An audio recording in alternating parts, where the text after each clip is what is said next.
May I help you? Yes, operator. With a change of time from daylight back to standard, could you tell me what program is on at 4 o'clock? Just a minute. Say, Mabel, what program's on today at 4 o'clock? I don't know, Gertrude. I'll look it up in this radio guide. Hold it, Mabel, hold it. Huh? Look whose picture's on page 8. Well, take off my glove and dial with my naked finger if it ain't that.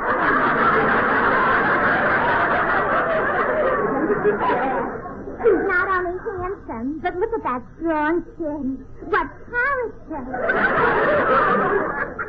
Some character. One night last week, he drove me up to Mulholland Drive, pulled over to a lonely spot, turned off the ignition, and said, "Well, what do you know? I'm out of gas." No. Yeah.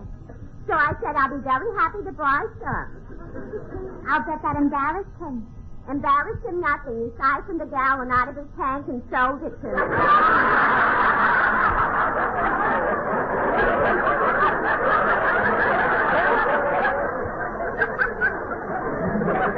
But you know, Mabel, you can't stay mad at a man like Jack Benny. Just look at that picture. The way he's standing there so casual and nonchalant with his coat thrown over his arm. Yeah. And just look at those muscles. Muscles where? On the floor. They fell out of his sleeve.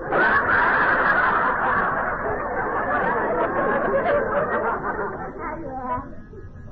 Excuse me. Yes. Operator, this is Jack Denny. Gertrude, what's the matter? He's waiting for applause. I'm not waiting for applause. I'm in my dressing room. Now, operator, with the change of time today, I'd like to check my watch. What time is it, please? It's 20 minutes to 4. 20 minutes to 4? That's funny. I got 20 minutes to 3. Hold on. Mabel, what time have you got? 20 minutes to 5. No, honey. You moved your watch ahead an hour, and you're supposed to move it back. See, are you dumb? Well, I'm not as dumb as Jack Benny. He didn't move it at all.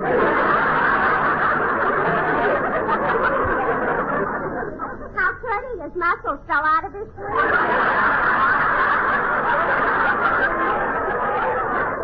Operator, I heard that, and I'm going to report you. That Gertrude thinks she's smart. The last time I give her Ethel for the price of regular. Now, let's see. Where did I put my... Oh, so you finally got here. Oh, boy. Rochester, you know I'm always nervous before doing a program. Why do you have to be late? Late? I got 20 minutes to 2. Well, no wonder our watches are all mixed up, and it's your fault. My fault? Yeah, what were you supposed to do at 2 o'clock this morning? What I always do. Tiptoe into your room and put a hot water bottle on your feet. Is that all you did? Well, I must confess, boss, I tickled your toes a little. Oh, was that you? Yeah, when I saw the way you had your arms around that pillow, I figured you were expecting something.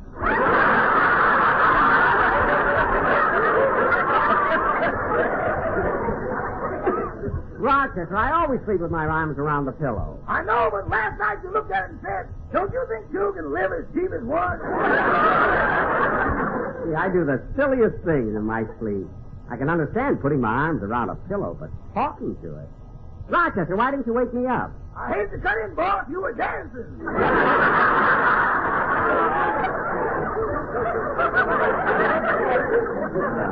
Well, Rochester, I'm going down to the hall to Miss Livingston's dressing room. I'll see you later. Gee, but it's great after being out late, walking my pillow back home. La, la, la, la, la, la, la. Mary, are you in there? Just a minute, Jack. I'm not dressed yet. Oh, Pauline. Yes, Miss Livingston. Mr. Benny wants to come in. Help me into my dress, please. Yes, ma'am. Miss Livingston, how long has he been on your program? Well, Pauline, it isn't my program. It's Mr. Benny's, and Mr. Benny's a star. I just work for him, and he pays me a very nice salary. Not as much as I pay you, but a very nice salary. Pauline, how does my dress look? It looks all right, Miss Livingston. But if I were you, I'd wear it a little shorter. You have such pretty legs. Oh, well, thanks, Pauline. It's too bad you only have 2 of them. What? Well, what I mean is, when you got something so nice, it's too bad you can't have more of it. Well, believe me, Pauline, every girl who has nice legs is perfectly satisfied with just 2 of them. After all, who'd look at a girl with 3 legs? Everybody.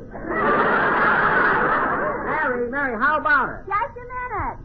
I don't know why it takes women so long to get dressed. Men don't take that long.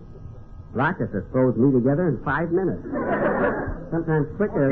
Jack. Oh, Bob, I thought you were on stage rehearsing the band. Well, I stood it just as long as I could. What do you mean? Well, Jack, when I agreed to take over the same orchestra that you always had, I didn't know what I was getting into. What? These guys are driving me nuts.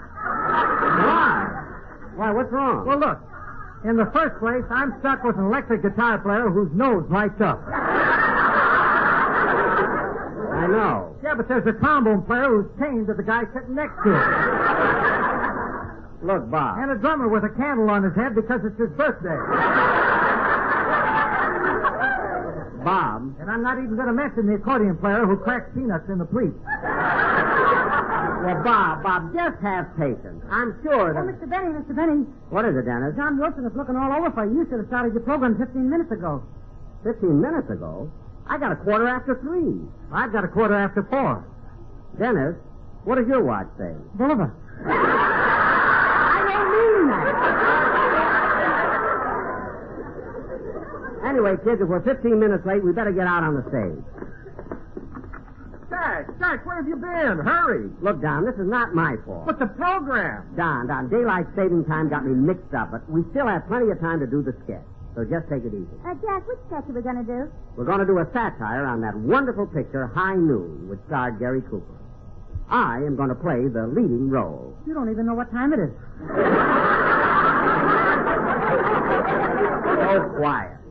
Don, turn to page 12 and introduce our play. Okay, Jack. Bob, is the orchestra ready? Well, some of the boys are sitting up. Good. Take it, Don. Ladies and gentlemen, for our feature attraction of the evening, we're going to present our version of that epic of the West, the Stanley Kramer production of High Noon.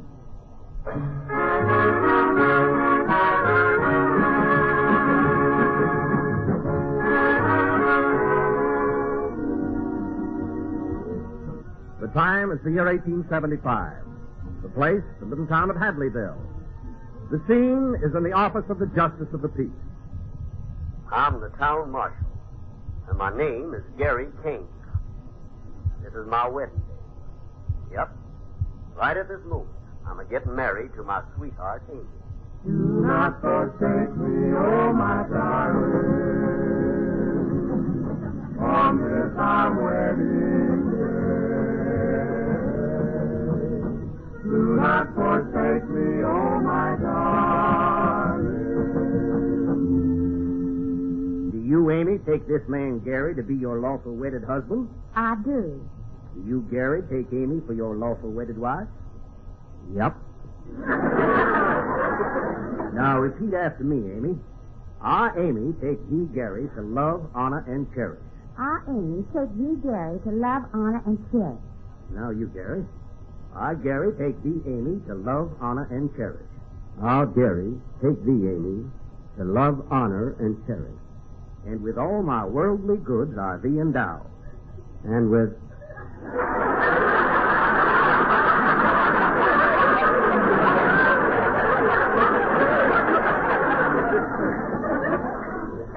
Come on, repeat it. And with all my worldly goods I thee endow. I'll, Gary, take thee, Amy, to love, honor, and cherish. Yes, I even had to buy the ring. I now pronounce you man and wife. Gary, my husband. Amy, my bride. Kiss me. It's customary for the Justice of the Peace to get the first kiss. Stand aside, Amy. The man wants to kiss me. I mean...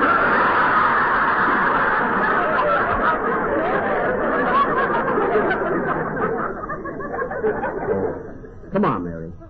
Amy.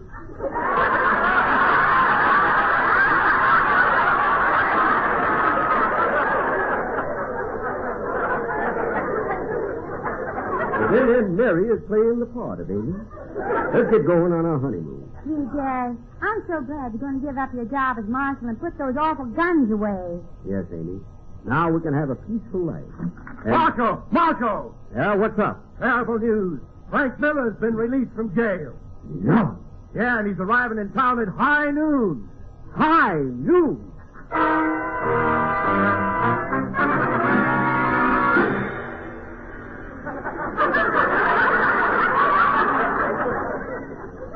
Yes, high noon, and 3 of his henchmen are waiting at the railroad station to meet him.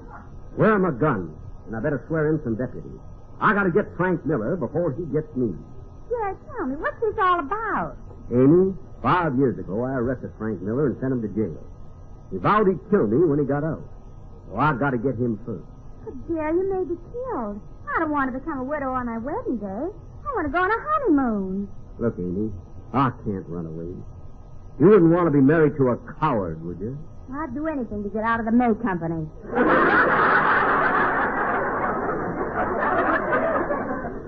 It was then I realized that Amy spelled sideways was May. But I had my duty to perform, even if it meant losing Amy. I went outside. I walked the hot, dusty, deserted street, looking in vain for men to serve as deputies.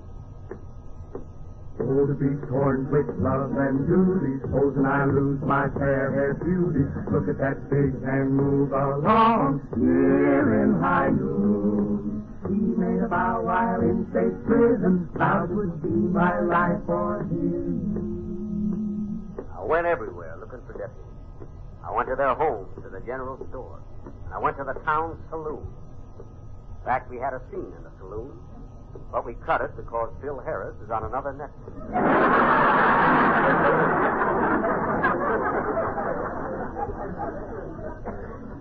Finally, I went looking for desperate Dennis McNulty, a man who had been my assistant. Suddenly I saw him. He came riding towards me. Whoa, whoa, easy now, easy, old Pete.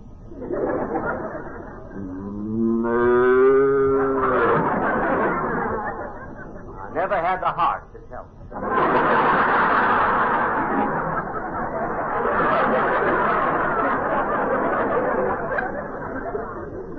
He rode that cow everywhere. In fact, he was the man who originated the white line down the middle of the street.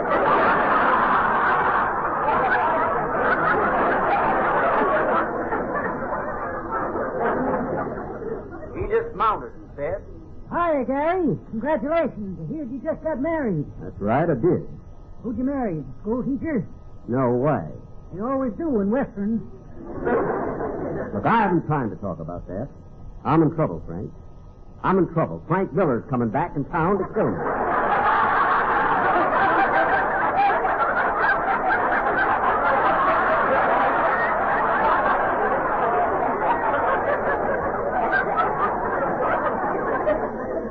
I need help.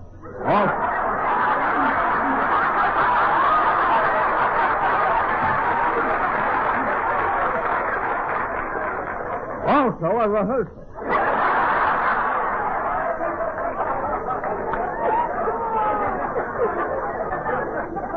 You sure do.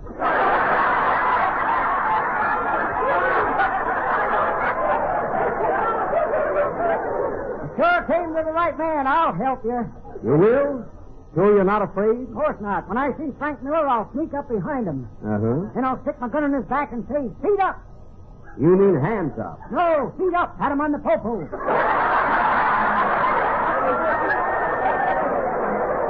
What? Let's hear him laugh.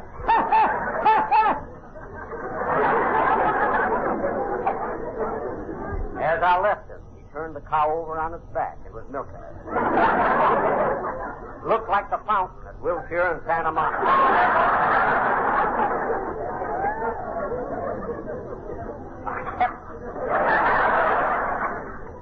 I kept walking on through the town looking for help. The streets were deserted. It was getting close to high noon, and I had to find somebody to deputize. So I just kept walking. Walking.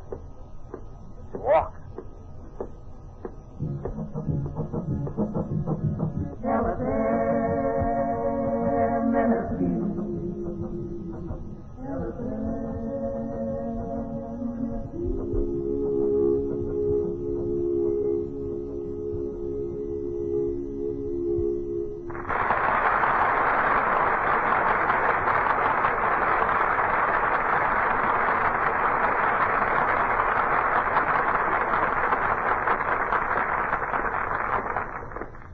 Time was running short. Still, I could find no one to help me.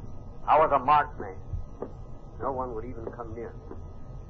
This was before the days of chlorophyll.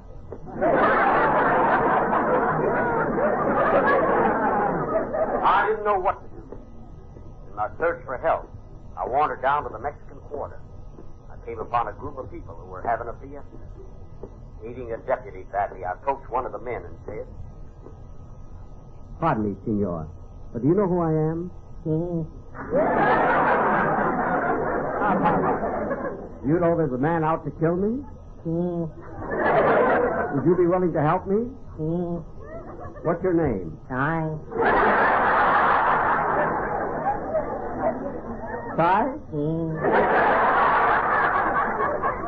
Now you, senorita, are you a sister? Is it all right for your brother to help you? What's your name? Conchita Guadalupe Lolita Hernandez Gonzalez Carita del Prado Ramona Rosita Ramirez. Conchita Guadalupe Lolita Hernandez Gonzalez Carita del Prado Ramona Rosita Ramirez? But that name is too long. What can I call you? Sue. Sue? But I was talking to her, wasn't I? What do you do for a living? So.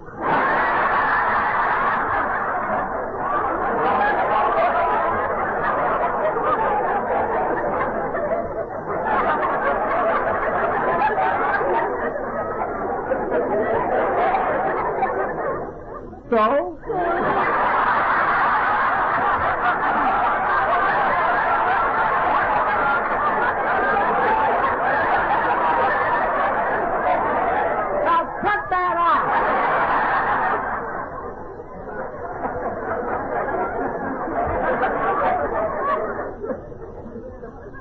I appreciated their offer to help. But I couldn't take a chance on Conchita Guadalupe Lolita Hernandez, Gonzalez Clarita del Prado, Ramona Rosita Ramirez getting killed. It would drive the tombstone maker nuts. Now I had to make up my mind. I wasn't going to wait for Miller to come looking for me. I decided to go down to the railroad station and wait for him. He made a vow while in St. Prison, vowed it would be my life for his. I'm not afraid of death, but oh, what will I do if you leave me? I reached the railroad station. Frank Miller's train was due to arrive at high noon. With only a few minutes to wait. I went inside. Train now loading on track 5 for Anaheim. Kamanga. I was alone in the station except for one cowboy. Thinking I could make him a deputy, I went over to talk to him. What's your name, partner? Tex Crosby. Texas, and you were born in Texas. No, I was born in Louisiana, but ain't nobody going to call me Louise.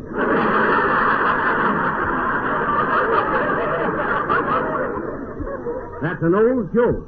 Well, it was new in 1875. Oh, yes. What are you doing here anyway, Tex? Well, I'm waiting for Frank Miller to arrive. We're going to kill the town marshal. Oh, you are, eh? Well, I'm the town marshal, and I'm going to kill you. Train now leaving on track 5 for Anaheim, Azusa, and Coop. I'll give you a fighting chance. When I count 3, draw and shoot. Okay. 1, 2, 3. Oh! Amanga.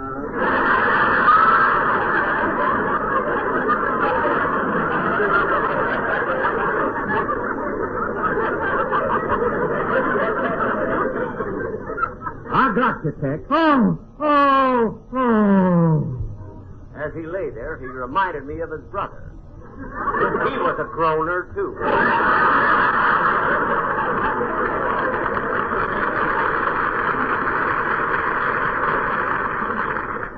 Now I had gotten rid of one of the killers. The high noon train pulled into the station. Came to a stop. Frank Miller got off the very last car and was met by his 2 remaining henchmen. This was my date with death. fell a lonely silence as I walked toward the three men who wanted to kill me. Alone in the blazing noonday sun with my hands on my gun. Slowly, I kept it going toward them.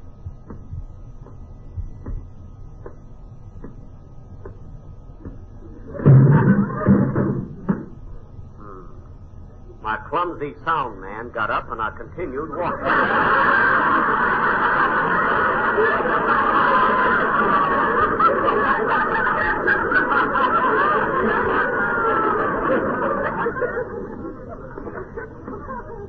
My hands were sweating.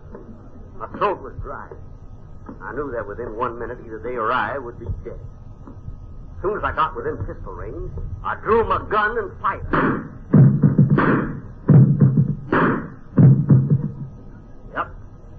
I killed all three of them without giving them a chance to talk. This wasn't the way it was done in the picture. But I know how to save money on actors. I was safe now. The only problem was whether to ask my wife to come back to me or go looking for Conchita Guadalupe, Lolita Hernandez, Gonzalez Sarita Del Prado, Ramona Rosita Ramirez. But regardless of the mix-up in daylight saving time, I and the whole town knew it was high noon.